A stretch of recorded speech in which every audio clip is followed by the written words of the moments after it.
Eden gardens వేదికగా జరిగిన మ్యాచ్లో Lucknow Super Giants Kolkata Knight రైడర్స్పై 4 పరుగుల తేడాతో విజయం సాధించింది.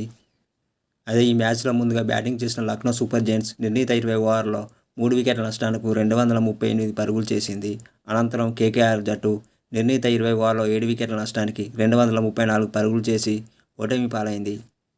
అయితే ఈ మ్యాచ్ అనంతరం కోల్కతా కెప్టెన్ అజింక్య రహానె తమ ఓటమిపై ఈ విధంగా చెప్పుకొచ్చాడు. ఇది చాలా టైట్ గేమ్. టాస్ సందర్భంగా నేను చెప్పినట్లే 40 ఓవర్ల పాటు పిచ్ ఒకేలా ఉంది. విజయం కోసం మేము శాయశక్తులా ప్రయత్నించాం. ఇదో గొప్ప మ్యాచ్. కేవలం 4 పరుగుల తేడాతో ఓటమి పాలయ్యాం. 230+ రన్స్ చేస్తున్నప్పుడు వికెట్లు కోల్పోవడం అత్యంత సహజం.